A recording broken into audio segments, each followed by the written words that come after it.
वहाँ भारी मात्रा में वोटों में खरीद फरोख्त हुई। इसके बावजूद कि समय समय पे हमने इसकी शिकायत की, पर लेकिन पुलिस या प्रशासन से कोई मदद नहीं मिली। दूसरे हम ये भी स्वीकारते हैं कि कहीं ना कहीं हमारे प्रत्याशी ने भी जो दमखम जो दिखाना चाहिए था वो नहीं दिखाया। जितना दिखता है आसान उतना नहीं था। हमारे पास 3 प्रत्याशी थे और उसके अलावा विकल्प तो हमने 3 में से जो बेहतर हो सकता था उसका चयन किया। आप देख रहे हैं नवोदय टाइम्स पंजाब केसरी टीवी। हरियाणा के इलाहाबाद में चुनाव हुआ और कांग्रेस जो है वो तीसरे नंबर पर रही। हमारे साथ प्रभारी विवेक बंसल जी हैं। बंसल साहब, कांग्रेस ने जिस दमखम के साथ चुनाव लड़ा लेकिन फिर भी तीसरे नंबर पर, वजह क्या है? देखिए, वजह किसी भी हार की वजह एक नहीं होती, अनेकों अनेक कारण होते हैं। और मैं इतना ही कह सकता हूँ कि एक जो मूल रूप से मुझे मूलतः जो कारण नज़र आया वो ये कि वहाँ भारी मात्रा में वोटों में खरीद फरोख्त हुई, वो जिसकी अनदेखी प्रशासन के माध्यम से हुई। इसके बावजूद कि समय समय पे हमने इसकी शिकायत की, पर लेकिन पुलिस या प्रशासन से कोई मदद नहीं मिली। लोग तो यहाँ तक कह रहे हैं कि मतदाता जब पंक्तियों में खड़े हुए थे तभी भी पैसे का लेन देन हुआ है। और दूसरे हम ये भी स्वीकारते हैं कि कहीं ना कहीं हमारे प्रत्याशी ने भी जो दमखम जो दिखाना चाहिए था वो नहीं दिखाया।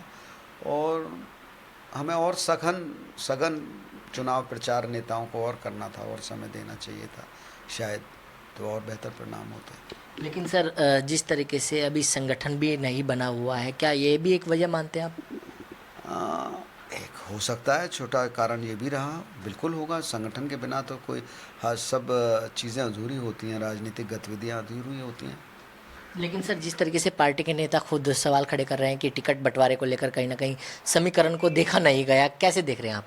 देखिए, कुछ बात वो सही कह रहे हैं, आधा वो सच है आधा गलत है।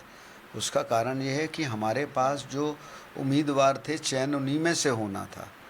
हमारे पास विकल्प बहुत नहीं थे। राजनीतिक रूप से ये बात कहना बहुत सही है और बहुत उचित भी है, पर इतना आसान भी नहीं है। कहते हैं ना कि जितना दिखता है आसान उतना नहीं था। हमारे पास 3 प्रत्याशी थे और उसके अलावा विकल्प तो हमने 3 में से जो बेहतर हो सकता था उसका चयन किया।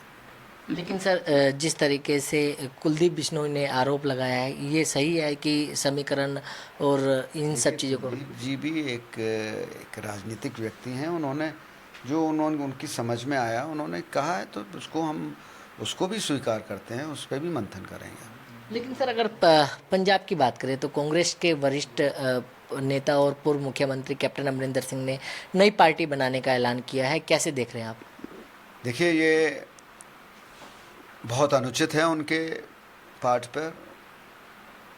वो पार्टी ने उन्हें बहुत कुछ दिया है, 2 बार मुख्यमंत्री बनाया, उनकी पत्नी को सांसद मंत्री बनाया, उनके बेटे को 2 बार टिकट दी।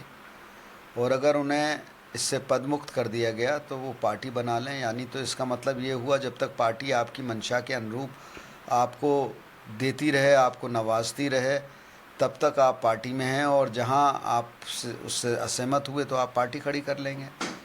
एक तो बात ये रही, ये बहुत अनैतिक कदम है, बहुत गलत कदम है। एक कांग्रेस के सिपाही या कांग्रेस की नीति से जिसकी आस्था होती है वो कभी ऐसा नहीं करेगा। जिसके सामने सिर्फ सत्ता ही प्राथमिकता होती है वो करेगा। दूसरे, मैं बिल्कुल नहीं मानता कि इनके जाने से या इनकी पार्टी बनाने से पार्टी को कोई नुकसान होगा, मैं बिल्कुल नहीं मानता। क्योंकि 2022 में विधानसभा चुनाव को लेकर जिस तरीके से उन्होंने कहा कि बीजेपी को लेकर कहीं ना कहीं सीटों को लेकर बातचीत हो सकती है, क्या लगता है कि कांग्रेस को इसका नुकसान होगा?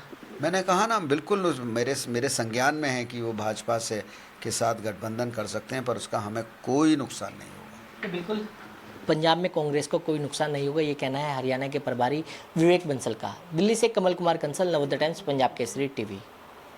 हमसे जुड़े रहने के लिए हमारे YouTube चैनल को सब्सक्राइब करें और नई वीडियो की नोटिफिकेशन के लिए बेल आइकॉन को दबाएं। अगर आप ये वीडियो Facebook पर देख रहे हैं तो लाइक जरूर करें और ज्यादा से ज्यादा शेयर करें। धन्यवाद।